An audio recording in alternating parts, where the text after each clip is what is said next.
Hi నేను సతీష్. ఈ video చివరి వరకు చూడండి, చాలా ఇంట్రెస్ట్గా ఉంటాయి. ఎందుకంటే ఈ కంటెస్టెంట్ ఎందుకు ఫెయిల్ అయ్యాడు, ఎందుకు ఎలిమినేట్ అయ్యాడంటే అభయ్. అభయ్ ఎలిమినేట్ అయిపోయాడు. అఫీషియల్‌గా జరిగిపోయింది. అభయ్ యూ ఆర్ ఎలిమినేటెడ్ అనే మాట కూడా వచ్చేసింది. షూట్ కంప్లీట్ అయిపోయింది. బయటికైతే అఫీషియల్‌గా ఆయన వచ్చేసాడు. మరి ఎలిమినేషన్ పార్ట్ నేను ఎప్పుడు చెబుతా ఉంటా, మార్నింగ్‌కి క్లారిటీ ఇచ్చేసాను. 99.9% ఇతడే అవకాశం ఉంది వెళ్ళిపోవడానికి క్లారిటీ ఇచ్చేసాను మార్నింగ్ వీడియోలో. అయితే నేను ప్రతిసారి పేపర్ వర్క్ వరకు కాగితం మీద లిస్ట్ రాసుకొని పెట్టుకుంటారు కదా హోస్ట్‌కి ఇచ్చేదానికోసం. ఆ స్టేజ్‌లో చెబితే మళ్ళీ లాస్ట్ మినిట్‌లో ఏమైనా చేంజెస్ ఉంటాయని కంప్లీట్‌గా ఈ షూటింగ్ పార్ట్ కంప్లీట్ అయిపోయాక అప్లోడ్ చేస్తా. 100% ఇంకా 99.9 నుంచి 100% క్లారిఫికేషన్ ఇస్తానని చెబుతా కదా! సో, అందుకోసం ఇప్పుడు ఇందులో క్లారిటీ ఇచ్చేసా. అభయ్ అయితే ఔట్ అయిపోయాడు. సో, మరి ఎందుకు ఏంటనేది చాలా ఇంట్రెస్టింగ్ పాయింట్స్ ఉంటాయి. ఒక హౌస్‌మేట్ జర్నీ, ఒక కంటెస్టెంట్ తాలూకు జర్నీలో ప్లస్ ఏంటి, మైనస్ ఏంటి, ఎందుకు ఎలా ఫెయిల్ అయితారు, ఎలా సక్సెస్ అన్నీ చాలా ఇంట్రెస్ట్‌గా ఉంటాయి ప్రతి పాయింట్ ఇతడి గురించి. అయితే అభయ్ ఎలిమినేషన్ ఊహించిందే. ఈ వారం అంతా ఓటింగ్‌లో లిస్ట్‌లోనే ఉన్నాడు. అలాగే నైనిక, పృథ్వీతో పోటీ పడ్డాడు లాస్ట్ 3 పొజిషన్స్‌లో. అలా అని చెప్పి ఆ ఏడో ప్లేస్ దాటి కూడా రాలా. ఈ వారం మీరు గమనిస్తే సోమవారం ఆ నామినేషన్‌లు అయిపోయిన వెంటనే నేను ఒక వీడియో అప్లోడ్ చేస్తా కదా! అక్కడికే ఫుల్ క్లారిటీ అయితే వచ్చేస్తది. అక్కడ 100% లిస్ట్‌లో ఉన్నాడు. 8th పొజిషన్‌లో ఉన్నాడు. ఆ తర్వాత కూడా అలా వస్తే 7కి ఒక దగ్గర జస్ట్ వచ్చాడు తప్ప అంతకు మించి రాలే. ఆ 8, 7 అట్లాగే ఉన్నాడు. నైనిక మధ్యలో డౌన్‌కొచ్చింది. 7, 6 అలాగొచ్చి మళ్ళీ అలా జస్ట్ మార్జిన్‌లో ఆవిడైతే ముందుకొచ్చింది. బట్ ఇతను మాత్రం ఆ పృథ్వీతో పోటీ పడుతూ లాస్ట్‌లోనే ఉన్నాడు. ఆల్మోస్ట్ పృథ్వీతో ఈక్వల్ అన్నట్టుండి కూడా కాస్త పర్సెంటేజ్ ఇతడే తక్కువ ఉంది. ఇంకోటేమంటే ఇద్దరు కంటెస్టెంట్స్ లేదా ముగ్గురు contestants equal voting almost tough ఒక 150 ఇలాంటి ఓట్స్ ఈ స్థాయిలో ఆ డిఫరెన్స్ ఉండేటప్పుడు కూడా ఏంటంటే ప్రయారిటీ ఎవరికి ఇస్తారంటే బిగ్ బాస్ టీమ్ కంటెంట్ ఎవరి వల్ల వస్తుంది, ఎవరి వల్ల ఆటకి మంచి ఊపు వస్తుంది, ఆడియన్స్ కోరుకునే ఆట అంతా మజా రావాలంటే టాస్క్లో కానీ పర్ఫార్మెన్స్ పరంగా కానీ ఓవరాల్గా అన్నింటి పరంగా ఎక్కువ కంటెంట్ ఎవరి వల్ల వస్తుంది అంటే అది చూసుకుంటారు. ఆ మార్జిన్ అంత టఫ్ ఫైట్ వచ్చేసేటప్పుడు. సో ఆ రకంగా చూసుకున్నా సరే పృథ్వీ వీళ్ళతో పోల్చుకుంటే ఇతను ఈ మధ్యన ఏమి లాస్ట్ 2 డేస్‌లో అయితే కంప్లీట్‌గా ఆడల. దానివల్ల ఇతను హౌస్‌లో ఉన్నా ఇంకా వేస్ట్, కంటెంట్ ఎవడో ఆడడని ఆయనే స్వయంగా చెప్పేసాడు. అలకబోనాడు, బిగ్ బాస్ మీద అలిగాడు. ఇవన్నీ చూసిన తర్వాత ఆడియన్స్‌కి ఆ ఫీలింగ్ వచ్చింది. ఆడియన్స్‌కి ఆ ఫీలింగ్ వచ్చింది అనే కంటే అభయే తెప్పించాడు, కల్పించాడనే చెప్పాలి. లాస్ట్ 2 డేస్‌లో కూడా ఆయన ఇంకా బేసిక్ ఏంటంటే నామినేషన్‌లో కూడా ఆయనే సెల్ఫ్ నామినేట్‌గా వచ్చాడు. నిఖిల్ అండ్ ఆయన అనేటప్పుడు ఆర్గ్యుమెంట్ చేసుకొని ఉండేదని కాకుండా నేను వెళ్తాలని కసురుకొని వచ్చేసి డైరెక్ట్‌గా ఆయన వచ్చాడు. వచ్చినోడు ఎట్లా చేయాలి? నేను కోరి నామినేషన్‌లోకి వచ్చా కాబట్టి నేను ఉంటాను, ఉండాలి, ఆడాలి, నిరూపించుకోవాలంటే ఏదో ఒకటి చెయ్యాలి.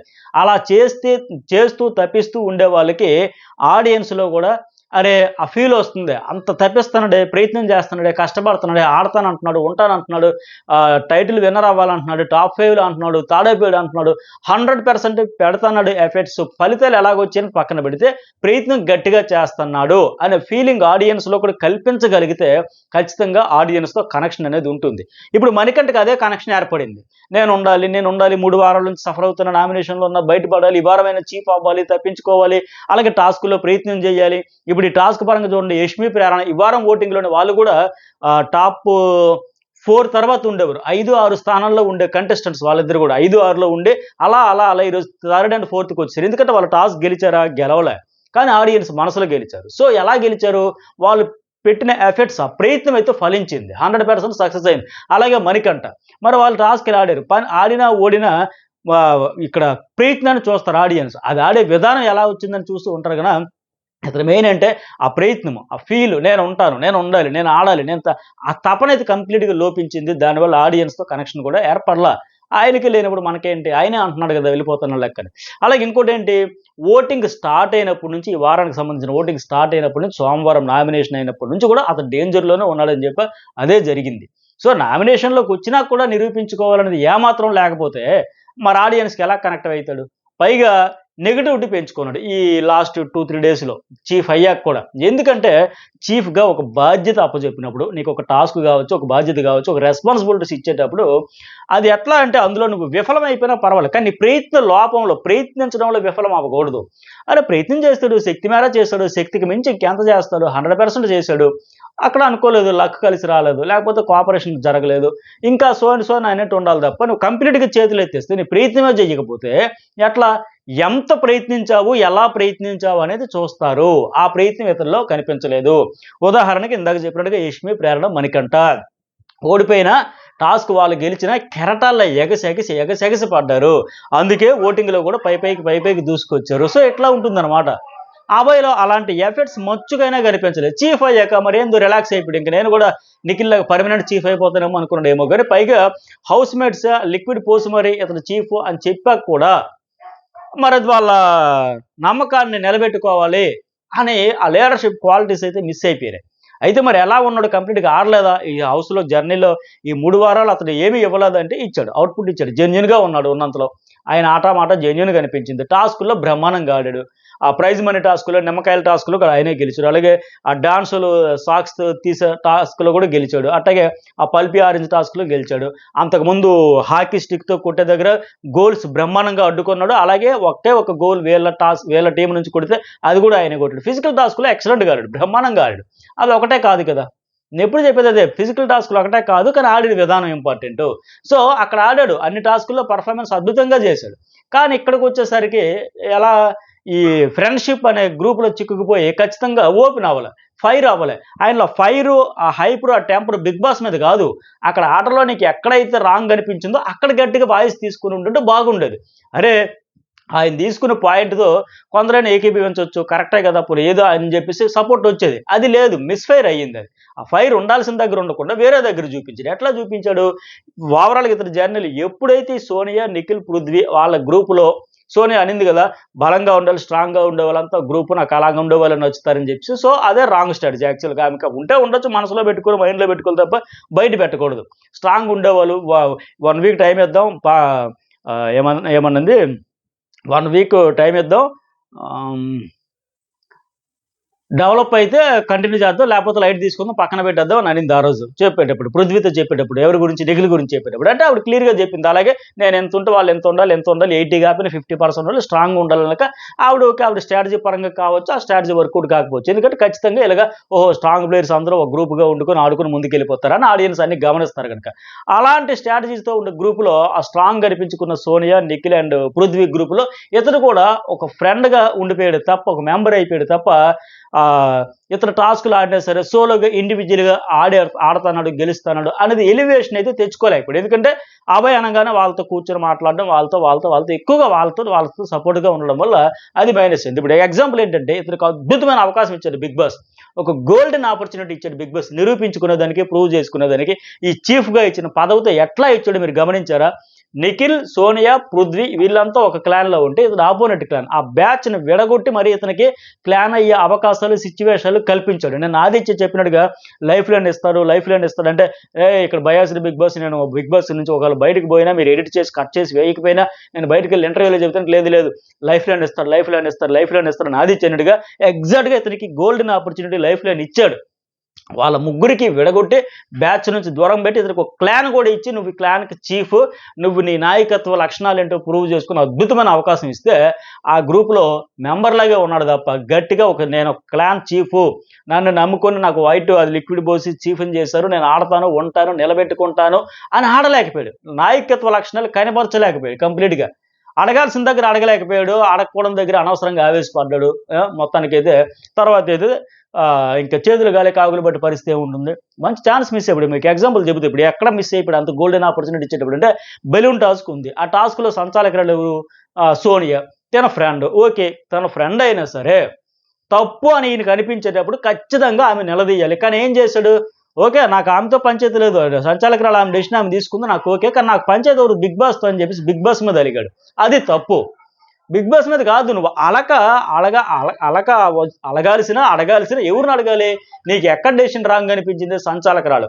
అమ్మ సంచాలకురాలు నీకు రూల్స్ ఏం అర్థమయ్యాయి? నాకిది అర్థమైంది. నీకేం అర్థమైంది? సో, ఇక్కడ ఎక్కడ మిస్టేక్ అయింది? పాయింట్ టు పాయింట్ అందరిని ఒకసారి సైలెంట్‌గా కూర్చోబెట్టి మాట్లాడకండి. కన్‌ఫ్యూజ్ చేద్దాం, గందరగోళం అని చెప్పి ఆ అమ్మాయి ఏమనుకుంది, ఇతను ఏమనుకున్నాడని అక్కడ దాని గురించి తాడోపేడో తేల్చుకొని అడగాలి గాని, అక్కడ సైలెంట్‌గా కూర్చుండిపోయాడు. వీళ్ళ టీమ్ అంతా సంచాలకురాలతో ఫైట్ చేస్తుంది. నువ్వు అన్‌ఫెయిర్ చేసావు, నువ్వు చీటర్ చేసావు, చీటింగ్ చేసావు అని చెప్పేసి ఓ పక్క యష్మి, మణికంఠ వీళ్ళంతా అడుగుతా ఉన్నారు. ఆదిత్య వీళ్ళందరూ అడుగుతున్నారు సరే. ఇతను మాత్రం గమ్మున కూర్చున్నాడు. నబీల్ అందరూ అడిగారు. ఇతను మాత్రం ఏంటి కేవలం ఆమె తన ఫ్రెండు అని చెప్పేసి ఆమెను అస్సలు అడగకుండా ఆవిడ ఓకే ఏ డెసిషన్ ఇచ్చినా నాకు సంబంధం లేదు, నాకు ఇబ్బంది లేదు. ఆవిడ ఇచ్చుకోని సంచాలకురాలకు ఇచ్చుకొని, కానీ బిగ్ బాస్ నేను ఆడను, నేను ఇంక ఉండను, నువ్వు బయటికి పంపేసినా వెళ్ళిపోతా, నేను పని చేయను, టాస్క్లు ఆడను, అని ఇక్కడ గట్టిగా బీజం అప్పటికే ఓటింగ్లో లిస్టులో ఉన్న బీజానికి మరింత బలంగా పునాదులు వేసాడు ఇతడే. ఆ డెసిషన్ ఇదేంటిది, అత్త మీద కోపం దుత్త మీద అన్నట్టుగా అక్కడ సంచాలకురాలు డెసిషన్ రాంగ్ అనిపిస్తే ఆవిడతో ఫైట్ చేయాలి, అక్కడ నువ్వు ఎర్రజెండా ఎగరేయాలి, అంతే తప్ప బిగ్ బాస్ మీద ఎగరేస్తాడేంటి అని ఆడియన్స్కి అయితే వచ్చింది. సో అక్కడ వితండవాదం చేశాడు, నువ్వే పని చెప్పినా చేయను బిగ్ బాస్, ఇది కరెక్ట్ కాదు బిగ్ బాస్, నేను ఉన్నాను బిగ్ బాస్, పంపేసినా పర్లేదు బిగ్ బాస్, ఆడను బిగ్ బాస్, పనులు చేయను బిగ్ బాస్, నువ్వు చెప్పాల్సిందే అడగాల్సింది అక్కడ. కానీ ఇక్కడ ఏమన్నా నేను పంపేసిన వెళ్ళిపోతే ఇక్కడ నుంచి మొదలు పెట్టండి, ఇంకా సరే ఇతనిగా ఉండాలని లేదు, అడగాల్సిన దగ్గర అడగకుండా ఎందుకు ప్రశ్నించాల్సిన సంచాలకురాలు నీ ఫ్రెండు అని ఒకే ఒక ఉద్దేశంతో ఆమెను కనీసం అడగల. మరి ఇదేంటి, ఇది బయాస్డ్ కాదా? నీ టీం అంతా చించుకుంటున్నారు అక్కడ, అయ్యో అయ్యో అన్యాయం జరిగింది అక్కడ, రైటర్ రాంగ్ నేను ఎప్పటికీ వీడియోలో ఏమది ఆ రోజు ఎపిసోడ్లో తర్వాత ఓటింగ్లో అన్నింటిలో చెప్పా, అక్కడ ఎవరు ఏంటి సంచాలకుడికి ఎట్లా చేసింది పని. కానీ వీళ్ళు వాళ్ళ పాయింట్ వాళ్ళు లేవనెత్తి ఫైట్ చేస్తుంటే అరిచి అరిచి గోల పెట్టి తప్పు రాంగ్ రాంగ్ రాంగ్ అంటే మినిమం ప్రయత్నం చేయకుండా ఇతడేమో సైలెంట్గా ఉండిపోతే వాళ్ళు అంత వైలెంట్గా అడుగుతూ ఉంటే మినిమం ఫైట్ చేయకుండా చీఫ్గా ఇతడు ఆడాడు ఆ టాస్క్, ఆ రకంగా కాదు పోనీ చీఫ్గా చేశాడు, ఆ రకం ఏ రకంగా లేకుండా బ్యాక్ డ్రాప్లో ఆమె నా ఫ్రెండ్ కాబట్టి నేను బిగ్ బాస్ మీద తిట్ల దండకం మొదలెడతా, తిట్ల పురాణం మొదలెడతా అని మొదలుపెట్టి అక్కడి నుంచి మొదలుపెట్టి ఆఖరికి గేట్లు తెరిచే వరకు తెచ్చుకున్నాడు. ఇంకా ఇప్పుడు రేషన్ చెప్పాడు, రూల్స్ పెట్టాడు, మీరు మనసుకు నచ్చిన ఆహారాన్ని సంపాదించుకోలేకపోయారు ఓడిపోవడం వల్ల అంటే వెంటనే అక్కడ ఒక పంచ్ చేశాడు. ఆ పంచ్ ఎలాగుంది, హట్టింగ్ లాగుంది, ఆ మేము అలా ఓడిపోయాలో చెప్పని అంటే రెస్పెక్ట్ కూడా లేకుండా అదొకటి. ఆ తర్వాత కిచెన్లో గంట పెట్టాలి, గంట పెట్టి గ్యాస్ అంతా వాడుకోవాలి, అదంతా ప్రెజర్ టెస్టింగ్ చేస్తారు. నువ్వు ఇలాంటి ప్రెజర్ కుక్కర్లో పెట్టి మరింత మేము ఒత్తిడి తెచ్చినా నువ్వు ఎలా వస్తుంది, యాక్షన్ రియాక్షన్ ఎలా ఉంటుందని టెస్ట్. అక్కడ పోనీ సరే ఏమనేసాడు, వెంటనే చాలా పెద్ద మాట అనేసాడు, మనిషి పుట్టారా సైకోగడ్ లాగా ఉన్నాడు, ధమాక్ ఉందా, biased, big boss, limitless, unfairness, ఆలోచించా రాస్తున్నాడు, ఏది పడితే అది రాసేస్తున్నాడు, ఎవడు చెప్తున్నాడు వీళ్ళకి, పనికి మాలిన గేమ్ ఇది, అసలు పనికిరాని గేమ్, పనికి మాలిన గేమ్, ఒకరికొక రూలు మరొకరు ఇలా శృతి మించిపోయి అనేసాడు. సో మళ్ళీ ఏమంటాడు, మీరు ఇది కట్ చేసేసినా నేను ఇంటర్వ్యూలో చెబుతాను, ఈ బెదిరింపుల వరకు కూడా వచ్చేసారు. ఇప్పుడు వాళ్ళు బలవంతంగా అబ్బాయి నువ్వు రాకపోతే మాకు నడవదు, నువ్వు రావాల్సిందే, ఇక్కడ ఉండాల్సిందే, ఆడాల్సిందే, మేము ఎలా చెప్తే అలా వినా, వాళ్ళు ఎత్తుకొచ్చి తెచ్చి పడేశారా? ఆ నైనిక తీసుకెళ్లి శేఖరబాసన స్విమ్మింగ్ పూల్లో ట్రూత్ ఆర్ డేర్ టాస్క్లో వేసినట్టుగా నీ తెచ్చి గుంజు పడేసి బిగ్ బాస్ హౌస్లో పడేశారా? ఇతడంతటా మాట్లాడుకుని ఒప్పుకొని అగ్రిమెంట్స్ అన్ని రాసుకొని వచ్చినోడే కదా, బలవంతంగా ఏం రాలేదు కదా, వచ్చేవాడు కదా, డైలీ పేమెంట్ ఇచ్చి ఇవన్నీ తెచ్చి ఇచ్చుకున్నాక వాళ్ళకి రెస్పెక్ట్ ఇవ్వాలి, నీకు అగ్రి అయితే వెళ్తావు, ముందుకు వెళ్ళాలి, అలాగనే వాళ్ళు ఎథిక్స్ మీరు గట్టి ఏమి చేయరు. సో ఏదో సామెత చెప్పినట్టు ఉంది, ఇంకా డబ్బులు ఇచ్చి తిట్టించుకున్నట్టు ఉంది, కూలిచ్చి కుట్టించుకోవడం అంటారు అట్లా చేసినట్టు ఉంది ఇంకా. సో జీతాలు ఇచ్చిన మీద జోకులు వేస్తే తలకిందులు అయిపోతుంది అంటారు కదా, అలా అయింది. అంటే శృతి మించేశాడు, ఒక లెవెల్ వరకు వెళ్ళొచ్చు, గేట్లు ఓపెన్ చేసేంత వరకు తెచ్చుకున్నాక ఆ తర్వాత మళ్ళీ ఏమంటాడు, బిగ్ బాస్ నేనేం చేస్తే నేనేమన్నా, నేను జోకులు వేసా, బిగ్ బాస్ జోకులు వేయద్దా, జోకులకి తిట్లకి తేడా తెలియదా, ఆడియన్స్కే తెలుస్తుంది, మరి బిగ్ బాస్కి తెలియదా? అలాగే అప్పటికే ఆదిత్య అన్నాడు, గంటకి తిడతా ఉన్నాడు, నిన్ను చీఫ్ అయిన 3 రోజులకి ఎందుకు తీసేస్తారో తెలుసా, నువ్వు గంటలో ఎన్ని తిడుతున్నావో అర్థం కావట్లేదు.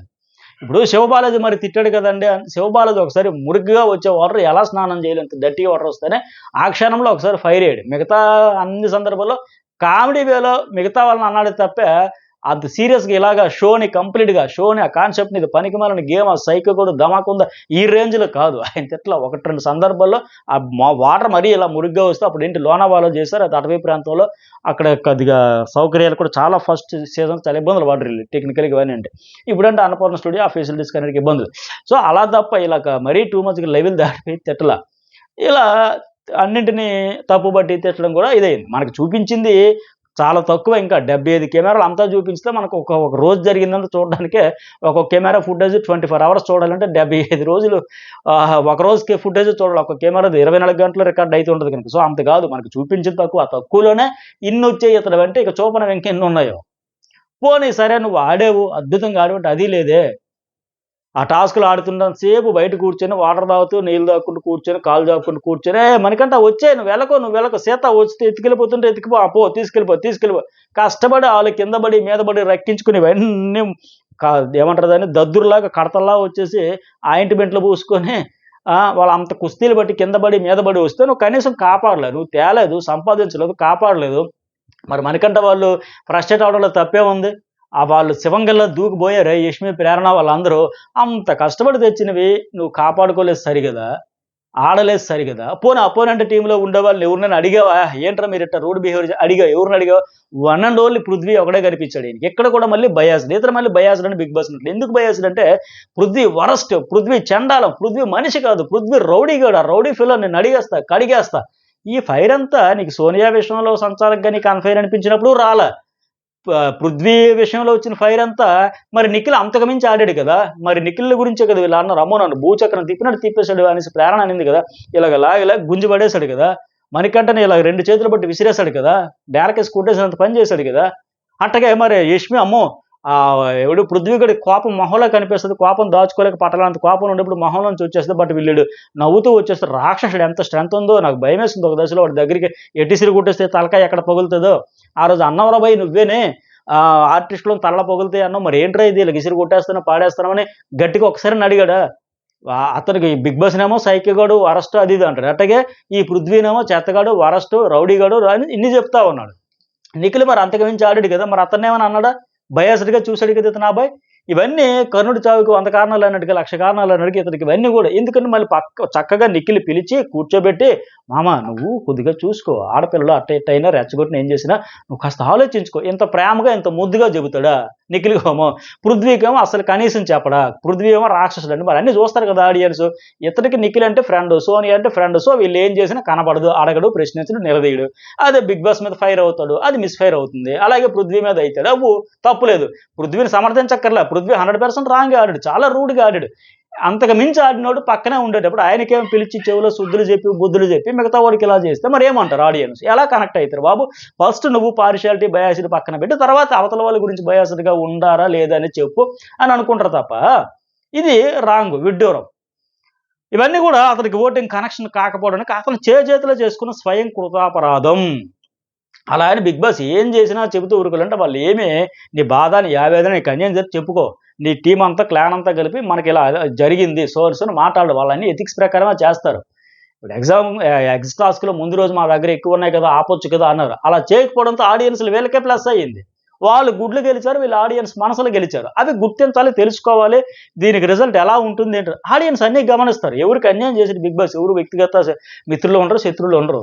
అది సమయం సందర్భాన్ని నువ్వు ఎలా నీకు అనుకూలంగా పాజిటివ్గా మలుచుకొని నీ కసి, నీ తపన, నీ తాపత్రయం అంతా హౌస్లో ఆటలో గెలవడానికి త్రూ ఆడియన్స్ మనసులు గెలవడానికి వాటిని ఆ సందర్భాలు ఎట్టా ఒడిసిపట్టావు ఎగిసిపడ్డావు అనేది చూస్తారు తప్ప ఇలా మిస్ఫైర్ అయిపోతే వేస్ట్. అయితే తిట్టినందుకు పంపేస్తారా అని కాదు. ఓటింగ్లో కంప్లీట్గా లీస్ట్ ఉన్నాడు. ఇలాంటప్పుడు ఆయన తిట్లు వింటూ భరిస్తూ ఉంటే అందరికీ అది ఒక ఫ్యాషన్ అయిపోతుంది, వైరస్గా మారిపోతుంది. వచ్చే సీజన్లో కూడా పాకిపోతుంది. ఇంకా అందరూ బిగ్ బాస్ని తిట్టడమే ఫ్యాషన్ అనుకునే దీంట్లో ఉంటారు ఇంకా. సో ఇన్ని రకాలుగా మెయిన్ ఆటపరంగా ఫిజికల్ టాస్క్లు అప్పుడు ఆడాడు, బాగుంది, ఉంటాడు, మంచి ఫైర్ ఉంటుంది. ఆ టెంపర్ అంతా ఆటలో ఇంకా మిగతా దాంట్లో చూపిస్తే బాగుండి ఇతను ఫ్రెండ్స్ అనే గ్రూప్లో ఉండిపోయి వాళ్ళ దగ్గర మాట్లాడకుండా అది మిస్ఫైర్ అయిపోయి ఇవన్నింటి వల్ల మొత్తానికైతే అభయ్ ఎలిమినేట్ అయిపోయాడు. మరి మీకేమనిపించింది? లైక్ చేయండి, కామెంట్ చేయండి, అలాగే సబ్స్క్రైబ్ కూడా చేయండి. చాలా ఇంట్రెస్ట్ అప్డేట్స్ అని ఎప్పటికప్పుడు ఫస్ట్ అందిస్తూ ఉంటా. జర్నలిస్ట్ సతీష్ అండ్ న్యూస్ బోల్ 2 ఛానల్ సబ్స్క్రైబ్ అయితే చేసుకుంటా. అలాగే ఇన్స్టా అకౌంట్ కూడా ఫాలో అయితే అప్డేట్స్ అన్ని ముందుగా షేర్ చేసుకుంటా.